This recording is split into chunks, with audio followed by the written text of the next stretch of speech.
Hi, welcome to Vintage Roots. I'm Lance, one of the directors of Vintage Roots. We're lucky enough to have Dani here from Azul y Garanza in Navarra, and he's an old friend of ours and been working with him for 5 or 6 years now.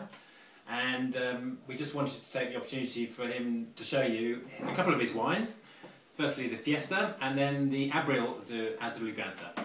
And we'll just try these two wines. They're quite new vintages. The first one being the Fiesta. Dani, it is? Yeah, this is the Fiesta. It's a new wine actually. It's the second vintage we have done it. It's a wine made of Garnacha and Tempranillo. To tell you a bit about the land, we are surrounding the desert of Las Bardenas Reales, which is in the north of Spain, close to the Basque Country. And we have quite a good contrast between day and night temperatures, and which produces small grapes, but quite concentrated and velvety at the same time.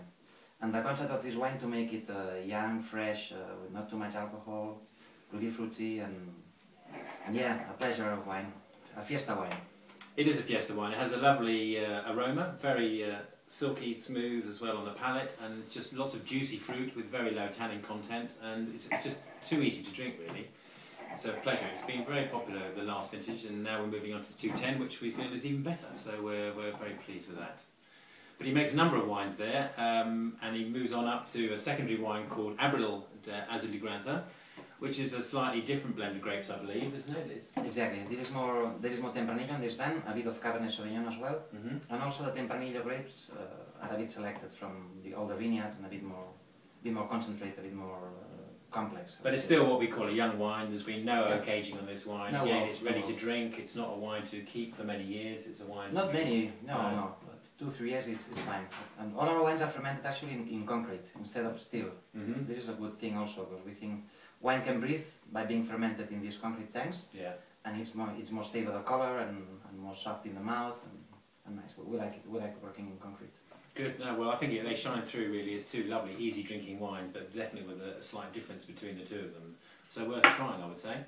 Dani not only works in Navarra, but he also works in Montsant, and we buy one of his wines from Montsant, which is called the Cabriole.